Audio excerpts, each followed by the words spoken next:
And beloved precious hearts, prepare to return your awareness into the outer room. Akasha is with you. I thank you for your presence here, and through each of you may I extend the love of the Ascended Host to all your families, to all your loved ones, and to the greater student body of the Academy, who have come to know and to bear witness that a new dispensation has come to the earth, and that is the dispensation in which, in this seventh golden age, as the numbers tremendously increase of those who begin searching, that they may quickly come to find that yes, the light of the Father, the Heavenly Father, is a great truth, and with that truth is the love of the Heavenly Mother. And that when you come to understand that your own mind is individualized of the Father, and your own heart and feelings are individualized of the Mother, and that each of you are a unique and creative being that have been given the freedom to use your minds and hearts in whatever way you do, to the blessings of life unfold. Tonight, I wish to share and expand with you today some notes that I will simply say the journey of the presence. Long before there can be any noticeable power that is growing and evidential in your lives, long before the power and the majesty of that power is felt and demonstrated, there must be something directly that is producing that power. And what produces that power is the presence. We are now 1.5 years, maybe a little bit more, since life initiated elemental changes that will bring about a tremendous transformation to the people of Earth and the planet herself, and all life and all of God's creatures.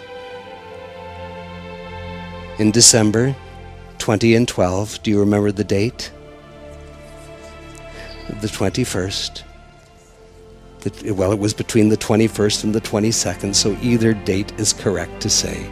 But it is in that 24 hours, from the 21st to the completion of the 22nd of December 2012, that the fulfillment of prophecy began. Prophecy spoken of prophets past, prophecy even given to some of the indigenous First Nations peoples such as the Hopi. And that is the coming of a fifth sun, in which the physical sun would begin to release a higher vibration of light, greater frequencies of light. Although very stepped down, these would be elemental particles of light that would match a fifth dimensional frequency. And as many of you learned students have come to know, energy existing in a fifth dimensional frequency is energy that must manifest in a state of perfection. So these wonderful energies are there for everyone to welcome into their lives. And so this began on December 21, 22, 20, and 12, the first day of the seventh golden age, what is to be a 10,000-year period. In the 1.5 years that has occurred since that date, we have seen a phenomenal, measured in terms of human measurement, we have seen a phenomenal increase of people who are beginning a search. And many people do not even know until that search has well begun that they are actually looking for something. And many people start looking, not necessarily searching for God, but will one day come to realize that that is the search. That the search for freedom from the limitations of this world. The search for freedom from a growing sense of dangers that are ever increasing in this world. And even as a whole new arena of world diseases are looming in the near future. Yet even in the face of this, there is a search for the overcoming of mortality. So whether one begins to search, and that search is of freedom from the limitations of this world, or the mortality that seems to come with it, all these searches do have a higher destiny. And where does one begin? When there is a presence that is knocking on the door of one's life, and that one does not even know that such a presence exists, and that one may not even be sensitive enough to know that there is something that is calling them. And if that is not the case, then the presence that is calling them must use the experiential side of life to bring about a growing dissatisfaction and a sense that the harder you try and everything in the outer world, the more it doesn't work. Oftentimes when people begin the journey of the presence, they will use whatever background that they have. And if there is a background of religious undertaking, they may study some of the religions. If there is a background of philosophy, one might start studying philosophy. If there is a background of Eastern yoga practices, one might start there. Yet these are only steps. So no matter what steps people take, and for you, precious hearts, who may be along the path, it is for you to become ever more alert that everyone who starts searching, most of them do not even know that they're searching for something until it becomes evident to them. And do not be surprised in your interactions with people in the outer world. When you meet people, do not be surprised if coming out of your mouth are the words, well, maybe you're searching for something. Yes, that's exactly what's happening. That's exactly what's happening. And everyone will go through various steps in that search until they ultimately realize that what they're searching for is God. And even then they may not put it in that term, because the only God they may know is the understanding of God that comes through the religions of the world. And as you know, that's a very compromised understanding, because that understanding is taught based upon the evil tree of good and of knowledge of good and evil.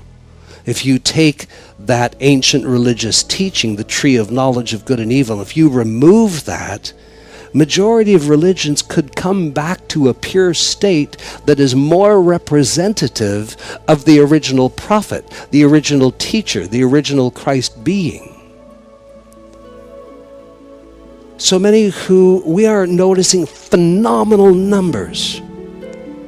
The numbers are, of course, you have come to understand that the Ascended Masters and there's 200 of them, who have been appointed to directly oversee all of you in bringing forth the 7th Golden Age.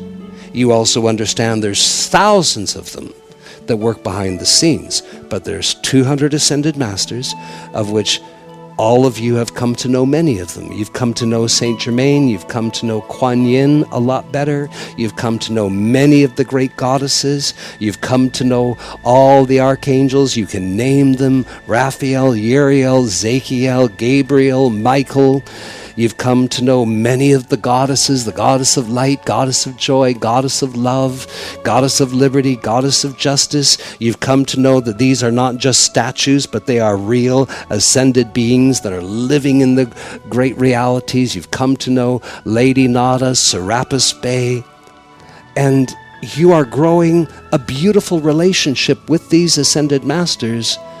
And one day that relationship is going to be more real than the relationship with anything or anyone you have in this world. And I'll tell you why, precious hearts. Because when your search leads you to a presence that has secretly been and quietly been in your heart all this time, and then your search begins a study of what you're discovering, you begin to change. And the severe edge of this world begins to disappear. The severe edge of world consciousness. Do you know what that is, my precious hearts? The severe edge of world consciousness is one where there are two extremes: extreme pain, extreme pleasure. And when you discover the presence, and through your spiritual practice, you begin to grow and journey the presence inside of you, that's one of the first things that goes. That edge, it just disappears. You can still enjoy the pleasures of the world, but you can also do without them. It's not a matter of must anymore. And I want you to understand this, because as future teachers, this is going to be important for you to help people with. That as they discover the presence of life that beats their heart, and you help them to understand it's always been there, but because you fell asleep like the rest of us, you didn't acknowledge it. And because you didn't acknowledge that presence within your heart, that presence became a sleeping splendor. Well, why did it do that? Why would my presence, that is God, why would it become a sleeping splendor, not active in my life? Why would it do that? Because that presence, God, gave me free will.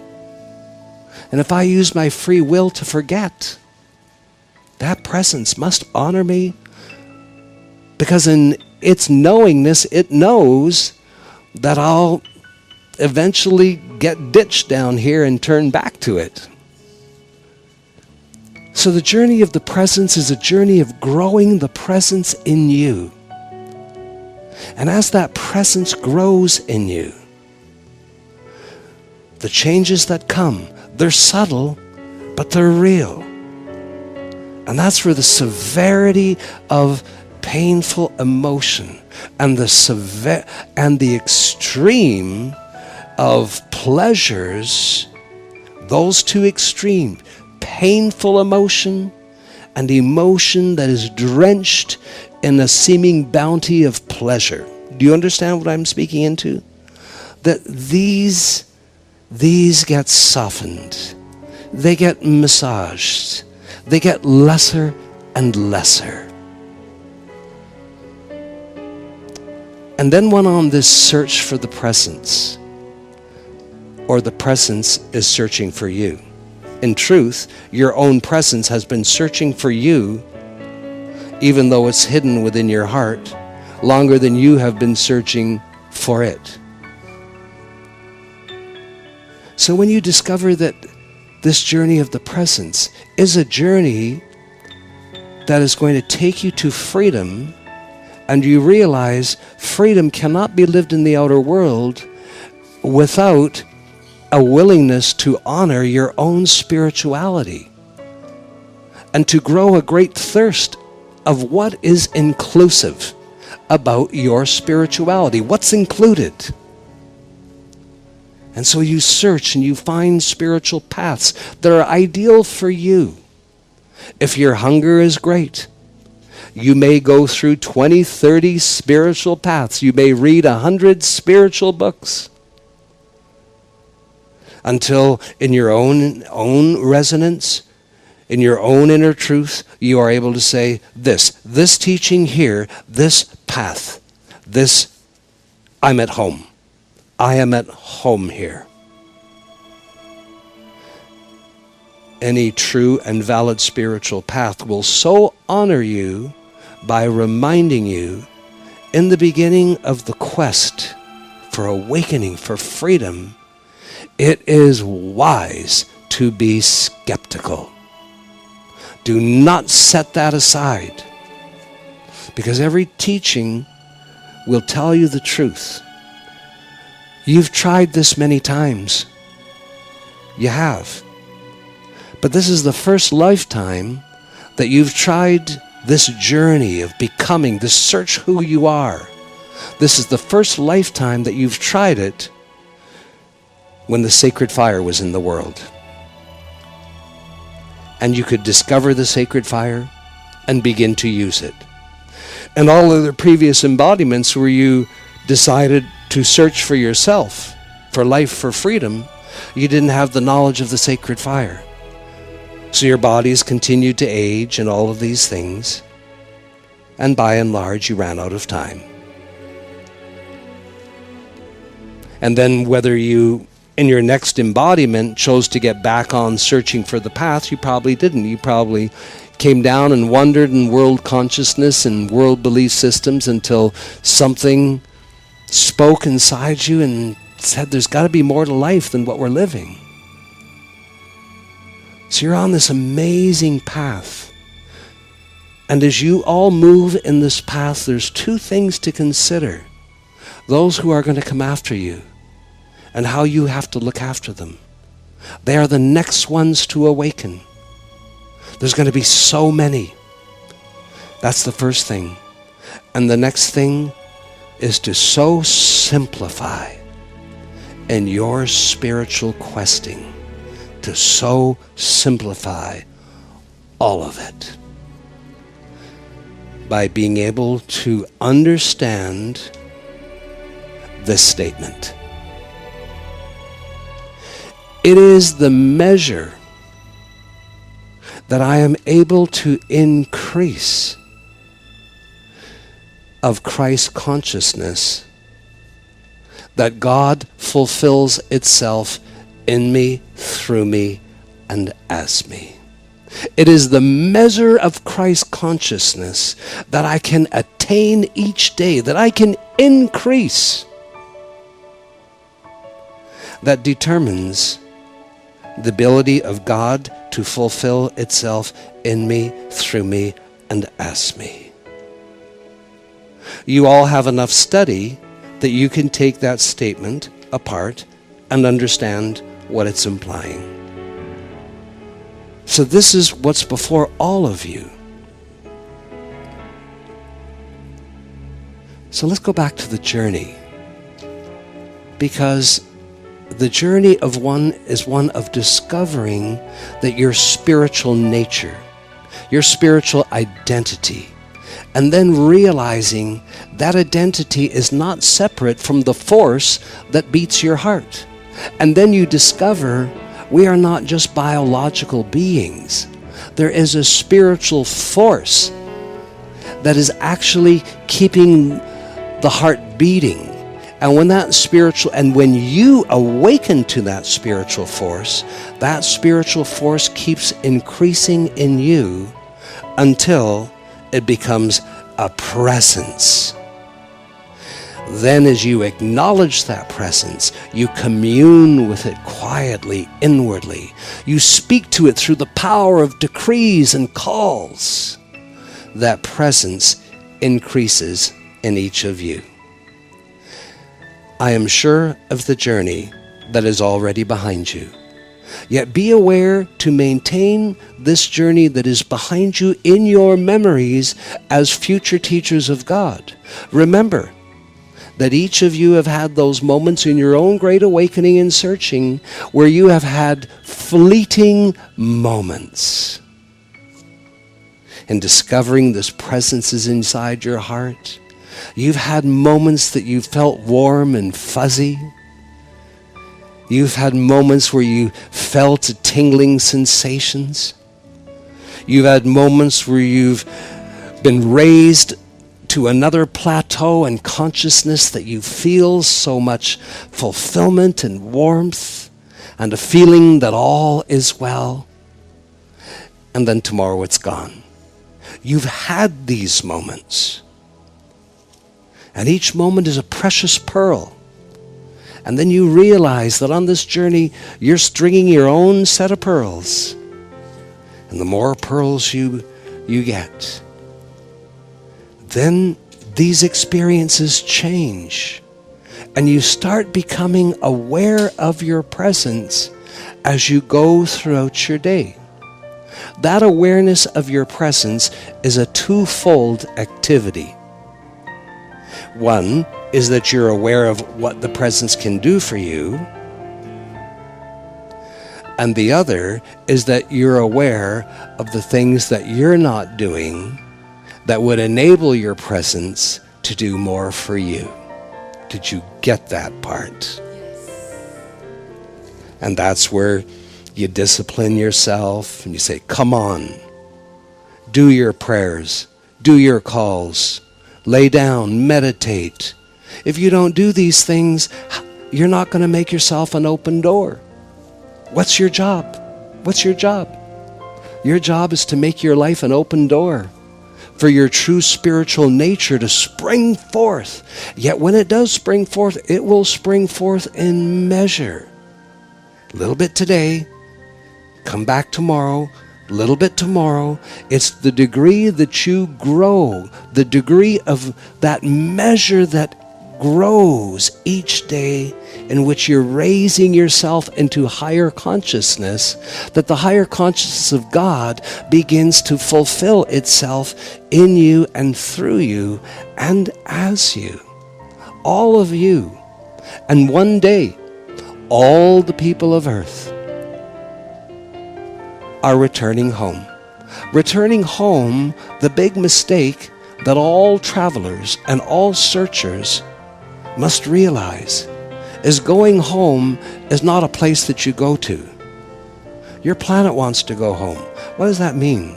Your planet wants to be what she was designed to be.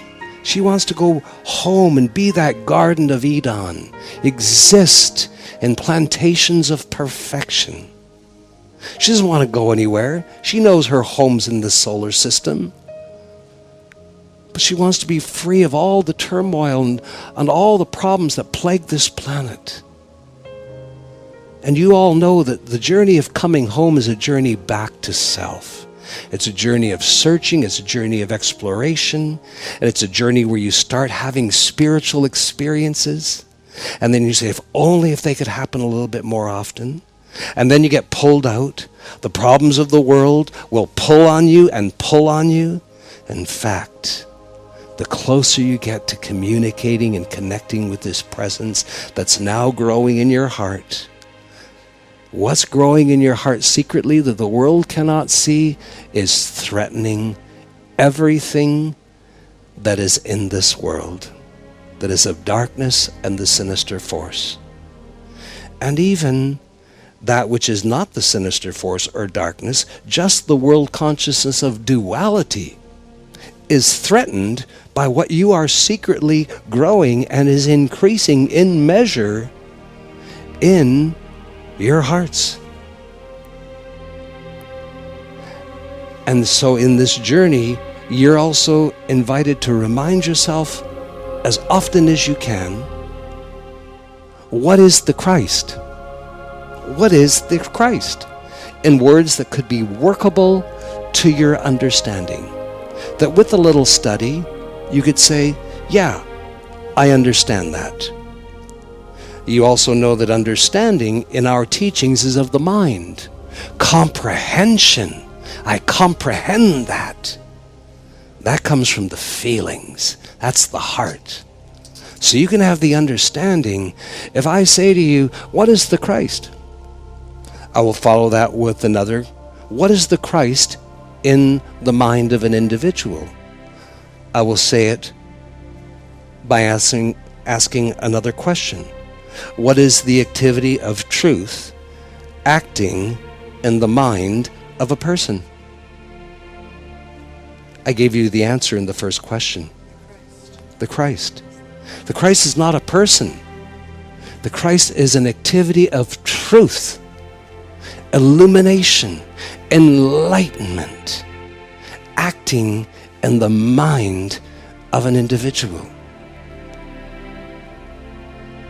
This is so critical.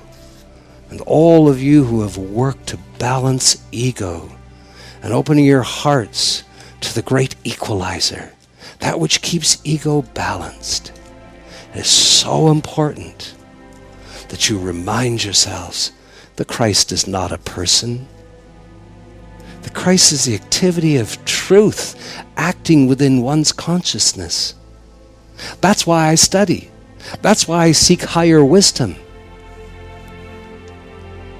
That's why I may even be wise enough to love the Master Jesus, to come to love all angels and all ascended beings, love the Buddha, love Quan Yin.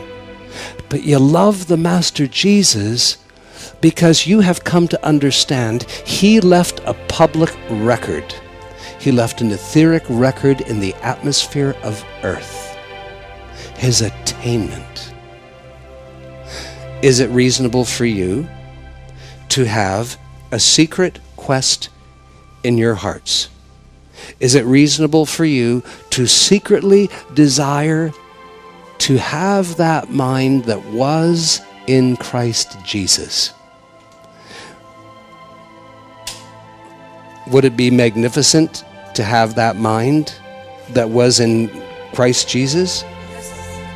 Well, that wasn't Jesus' mind. That was the Christ acting in Jesus' mind. Yet it can be friendly to you. It is a wonderful prayer to send up to the Master Jesus, to send up to your own beloved presence.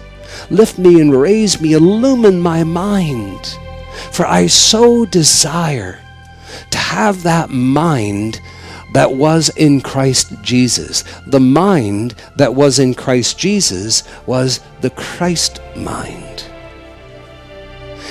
And when that mind became a presence, it became evident to many.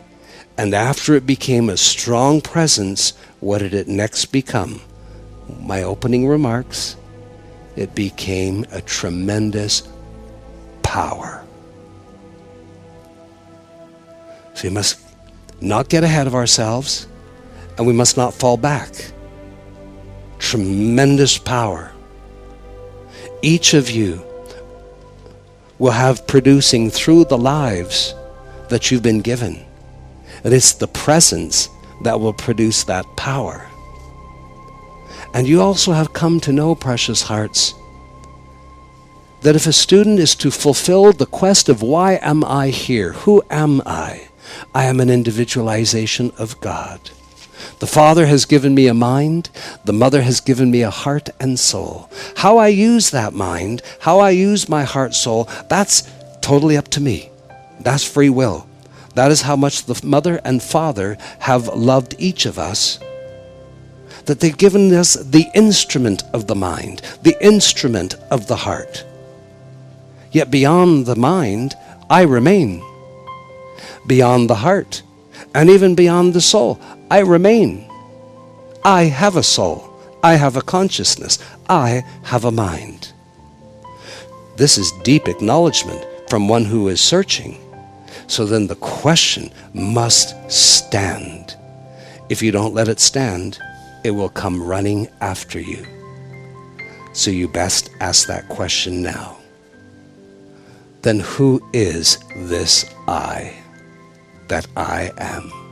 This I that has a mind, this I that has a heart, and free will, that I can use my mind and heart. I can use my mind and heart to deny my spirituality. I can use my mind and heart to go after it. So who is this I? Well, how low do you want to go? How high do you want to go? But somewhere, you got to meet the two. How low you want to go, you can say, it's me. How high do you want to go? Who is this I? It's God. What's your mission? Let the two meet in the center. That's what Jesus did. I and the Father. Back those days, the mother wasn't even acknowledged in the religions of the world. So Jesus could say, I and the presence of God are one. But the peoples who he was teaching, most of them were Jews. There was no acknowledgement of a mother's presence. So Jesus used the knowledge the people had. I and the Father are one. And of course, it is that statement towards the end of his ministry. Understand that the Jewish rabbis, the Sanhedrin council, they were not enraged with Jesus' teachings until the third year. They sent out their spies that followed the caravans and the teachings and the healings and the feeding of those who were hungry and the healing of those who were sick. They sent out their spies. But the attempts to assassinate him, all of those things did not happen until the third year.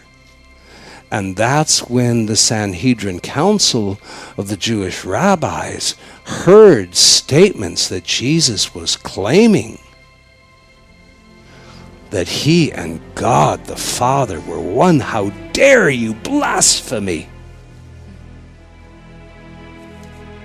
So yes, who is this I? Has been given a use of a mind and a heart. It's me. But is it me, the little fallen self? Or is it me, that aspect of me that hasn't fallen? Where's that aspect? Well, it's depicted in the chart.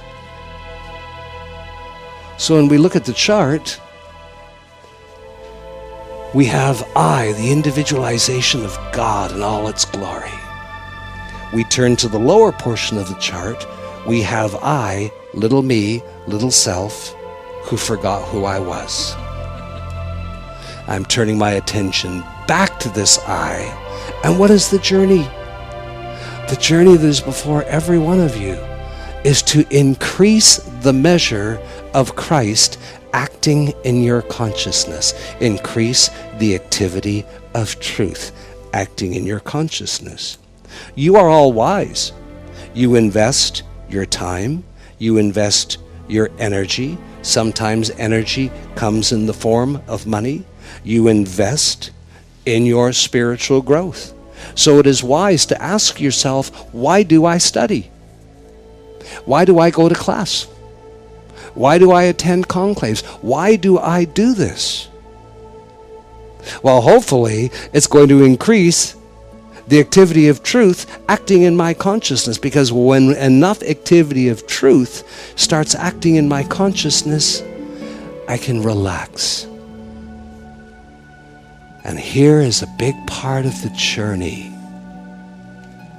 Although what is going on in the world is so looming over the people of earth, terrorism, the manipulation of food, genetically modified foods, genetically modified trees that are destroying butterflies and bumblebees and all. How's this world going to end? It's going to end well, because prophecy must be fulfilled. I am the future. I am the future realized. And I wish you would take this as a very secret affirmation.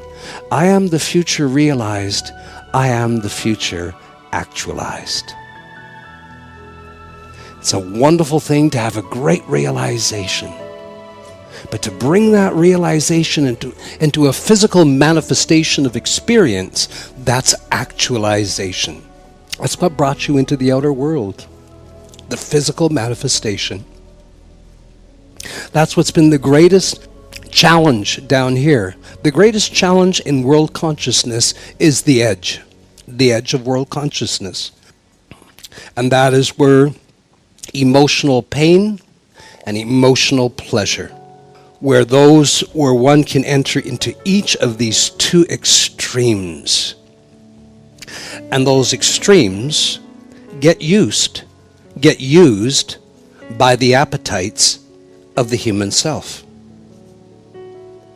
So it is easy enough to understand that one could have a sexual appetite where they become addicted to sex and then pay the penalty because of how that wears down their physical body. But does one consider that one can just as easily, through the appetite sensation of the body, become addicted to the other side of the edge? And that's addicted to emotional pain. So what does that say? From a lower point of view, it says how important physical reality through the appetite experience side of life, through the feeling side of life, is important to all of you. Many of you lost lifetimes because you became addicted to the appetites of the body, addicted to the appetites of emotional pleasure or emotional pain. And that set into motion sometimes 5, 6 lifetimes until finally you pulled yourself out of it.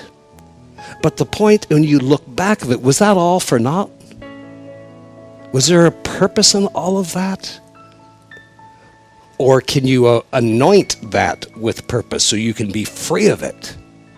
To realize how important and how precious the physical side of life is. This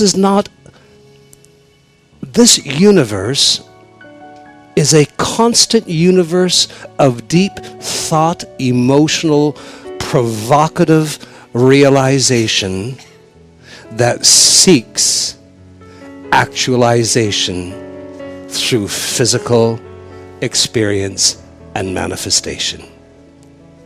And Leanne, when you listen to the recording, you've got another great quote. And I'm not a son here.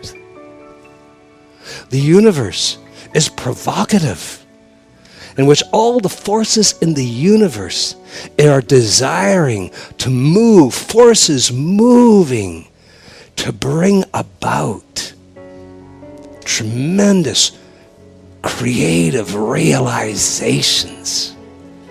But that's only half. That's only half. That's the light in the mind. And the other half is the feeling. But you can't stay in the feeling, because if you stay in the feeling, and you may have to grasp this for a moment, it will lead you to the addiction of the appetites of the human. You actually have to give it to the physical. How do you give it to the physical? By seeking to experience it, to actualize it, to bring into actuality.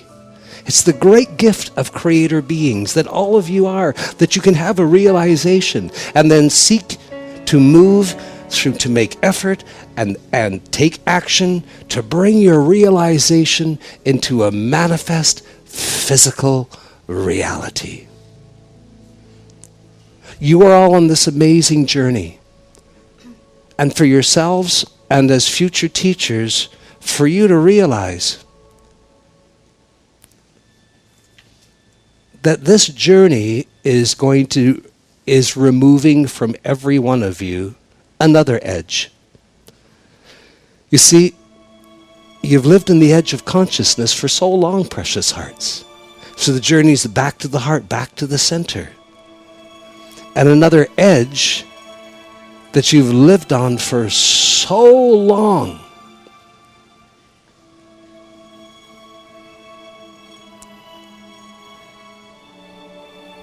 is that edge in which being in the physical world and having everything oppose the truth of you, being out in the physical world and looking in the outer, looking in the physical, because you know that fulfillment is supposed to happen there. And so you keep out there in the physical world, seeking to make everything happen. And what that does is it creates an edge called fear, where you just fear everything. And so this journey that we're talking about this evening, this journey of Christ consciousness, this search, that's another wonderful thing it does. It takes that edge where people out in the world, you can understand. You have empathy, you have kindness, you have compassion. You are wise today. You understand. You can say, yes, if I was a person out in the world unawakened, my God, I would just have so many fears. I don't even know how the people in the outer world function today with all the things that are wrong and all the threats that are out there. And so you come to a place where you just realize, yes, you know of all the things that are wrong in the world, but there's not that edge of fear that's holding you back. This is another activity because you're increasing the measure of the presence in you. All the extremes go. All the extremes go. Another wonderful thing that happens on this journey that people out in the outer world just cannot fathom is that you enter into a whole new love affair.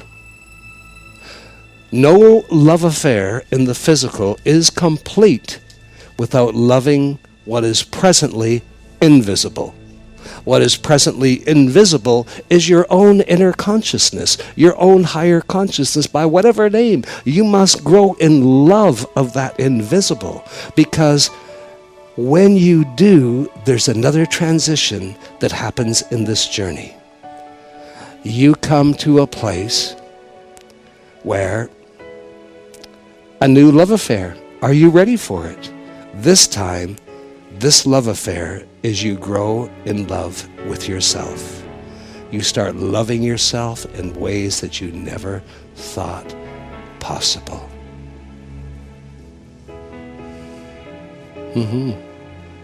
And that loving yourself life just washes away all the difficulties and painful perceptual beliefs in sin can just become washed away. And then what happens? As you love yourself more, here's the kicker that really surprises the people out in the world. What are the next things that happens? Is you really begin to enjoy yourself. You really begin to enjoy being on your own. You don't need that constant outer world stimulation. You can actually be on your own for a couple days and quite enjoy yourself. Yes. And that is, precious hearts, you must see these little signs before the big ones. You don't need that constant stimuli. That you actually enjoy being on your own. You enjoy being with others. In fact, when you get to be on your own and just be your own best friend and you don't need someone there all the time, then when you are with that other person, whether it's your partner or your best friend, the time then is even more enjoyable because you've proven to your life that you don't need someone to complete you. That little movie that everyone loved, the Master Tom Cruise movie. Who? I see. The line is, "You complete me?" Oh my goodness. Look to your presence and say that. Your own divinity, your own God self. So it's an amazing journey. We've just talked about some of the little things. But this journey of resurrection, this journey home, it's the journey in which you are growing the presence inside you. And it's the measure of the presence, it's the measure of Christ consciousness that you are attaining each day, each week, each month that determines whether God can fulfill itself in you, through you, and as you, and produce the miracles and the change that this world requires to bring in a magnificent new civilization into this world. And precious hearts, one day, you will come to love him even more than you presently do. Because this wise mind has given you simplicities that if you can get into the feeling of it and give yourself momentum, day in, day out, day in, day out. What did he give you? What did he ask you to affirm? I say yes to life. To life. Because today you know that when you think of the big words, omniscience, omnipresence, eternality, immortality, beauty, magnificence, perfection, that's life. That's what you're saying yes to. Just that inner affirmation, I say yes to life, can set into motion a force in your life that produces such alchemical inner changes. Your last mission this year, one of your last big missions for this year is to finish the work of being non-reactive to the world. Of being non-reactive to anything outside of you. Holding your peace at all time. Precious hearts. Sometimes you're in grade 5 and you want to be in grade 9. I tell you, if you allow all the inner changes that must occur and will occur naturally, beautifully in each of you, then changing any condition in the outer world, that's small stuff. That's small stuff. So I leave you with these thoughts. Be willing, be open. Ask yourself the question, don't drive an answer after it. What inner changes are seeking to take place deep inside my being? And will those inner changes, whether I am aware of them or not, will those inner changes unfold in greater measure if every single day I announce quietly and I announce to the world, I say yes to life? What are those inner changes that are going on inside me? You don't want to approach this. Sometimes it's better not to know, because all you're going to know is an intellectual awareness of it, and that's only going to be the surface. So just let the question linger inside you. What are those inner changes that are seeking to occur deep within me, that return me to the truth of my being, spiritual, heart, soul, God? I welcome those inner changes, because as those inner changes occur, changing conditions of the outer world will just be so easy. Hello, beloved heart. What is your name? My name is Akasha. Is your world, is your life today different from 6 months ago? Very different. This beloved heart, her name is Nikki. And this beloved heart over here, Olivia. Both these young ladies are from China. And Olivia introduced Nikki to my dispensation. Clearly, Nikki felt something in her heart. Something resonated in her heart. And so, even though, and she has come to class ever since, and even though she is known that there's, just like you all in your awakening, the moment you start getting answers, there's 1,000 more questions. And yet she has been patient, knowing that all those questions would be answered. And the presence that has grown inside you is just remarkable, my dear. Just remarkable. I pray you will be faithful to the path. May I tell you something?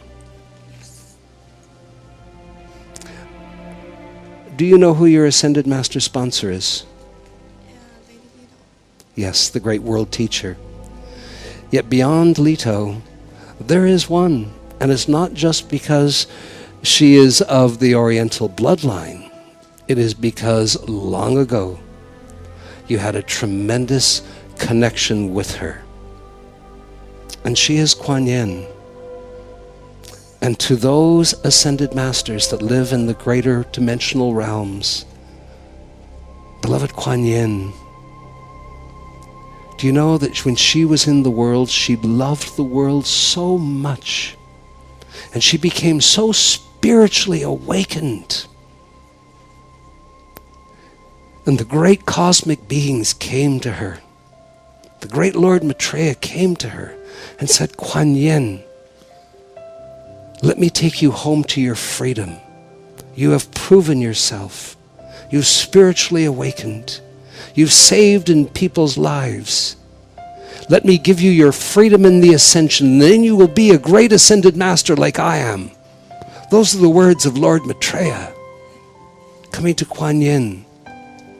And Quan Yin, with the opportunity to become free, an ascended being, said no to the great Maitreya. Keep me in this world. I must never forget the pain of the people of earth, and I must dedicate my life. Her measure of Christ consciousness in her mind was remarkable. And she has asked me to say to you, as the Jesus, because we all want to be remembered, because if you remember us, we can help you. Well, Jesus said, do this in my name. And Quan Yin says to you, when you drink holy water that you have asked God to bless, then drink that holy water in Quan Yin's name. Because that's the way you remember her. And if you remember her, she can come directly into your life and help you. This is not the right time and the place to let you know as to why. Why is not so important. As is said, if any student has caught the attention of an Ascended Master, that student is blessed for eternity. And I say this to you, Nikki, because maybe 4 or 5 months you have been in the academy? More? How long? 4 months. That's what I said. So, because I have had the opportunity to speak to many of these students, and they know that every ascended being loves them. Quan Yin loves you. And it's up to you. An Ascended Master does not have the responsibility to create a bridge back to this world. An Ascended Master has been given their freedom from this world. It is the responsibility of the people who are left behind to create bridges to those who are living up in the Ascended Master realms. How do we do that? We remember them. We pour our love to them. And we invite them. Please, overlight me. Direct me. Illumine me. Hold the sacred fire around me, that I too may go forth in great service. God bless you, precious hearts. God bless the journey of the presence. Know that in these days, in these 3 years, I shall return often on this subject and speak of the things that occur in this journey of the presence. But do understand the one thing that's foremost in your being. It is the measure of Christ consciousness. It is the measure of the activity of truth that I hold in my consciousness that opens the way for God to fulfill itself in me, through me, and as me. God bless you, precious hearts. Namaste. I thank you.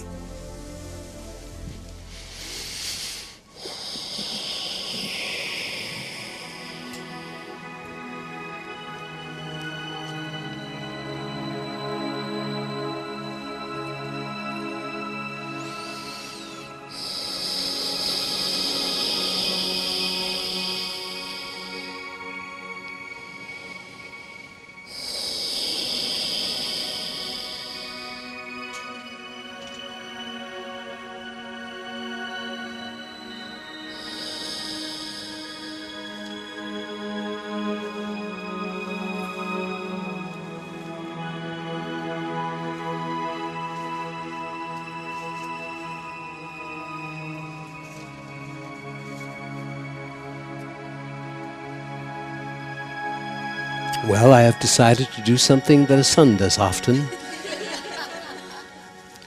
And it is because it is playing in my heart. Perhaps it is time for you to rehearse. There is a time that cometh. When that hour cometh, I cannot tell you. It is when the Christ increases in each of you. People will come to you and they will not know where those words are coming from when they say to you, you have the ability, so see me and know me as God sees and knows me. For I have not yet the ability to do the same for myself. See me as God sees me. See me as God knows me. Just imagine that there are people out in the world and they're just coming up to you. Something inside them is just moving them to say these words. And they know that you have the ability to see them and know them as God does. And that's enough to bring a historical shift that will take place so deep inside them. And of course, you will say to them, of course I will. Namaste.